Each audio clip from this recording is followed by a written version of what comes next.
Well, the prospect of an economic slowdown, it's no new story. Just look at today's forecast from the International Monetary Fund. This shows the growth in advanced economies at just 1.3% this year, then barely crawling to 1.4% next year. That's where all that recession talk has come from. Well, in Australia, the growth rate is tipped to be 1.6% this year and then 1.7% next year. But look, these latest forecasts, they're not far off the Reserve Bank's latest forecasts themselves. In fact, the RBA's a touch more pessimistic, 1.6% this year and also next year as well. So let's listen now to the chief economist of the IMF, Pierre-Olivier Gourinchas. A sharp tightening of global financial conditions, which is sometimes called a risk-off event, would have a dramatic impact on credit conditions and public finances, especially in emerging market and developing economies. It would precipitate large capital outflows, a sudden increase in risk premia, a dollar appreciation in a rush towards safety, and major declines in global activity amid lower confidence. In such a severe downside scenario, global growth this year could fall to about 1%.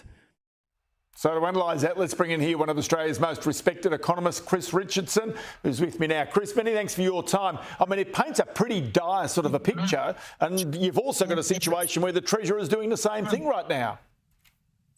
And look, to be clear, there are reasons to expect a major global slowdown. A big part of that is simply the massive increase in interest rates that we've seen. That hurts.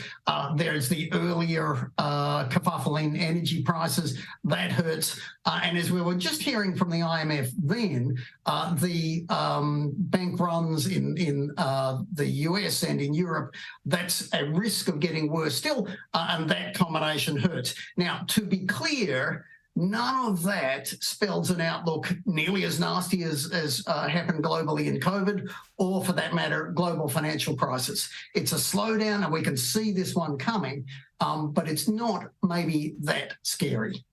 OK, so not scary, but you've got a Treasurer right now really warning about Australia's economic slowdown as he sets up this year's budget. But you get a sense that maybe the Treasurer is crying wolf because, after all, his budget, as we sit here right now, is $20 billion better off than it was in October last year when he last handed it down.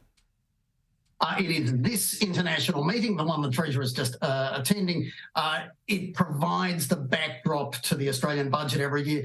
Every Treasurer comes back talking about the gravity of the global outlook and the risks, essentially to frame the local budget as a difficult one where the government of the day has to make hard choices.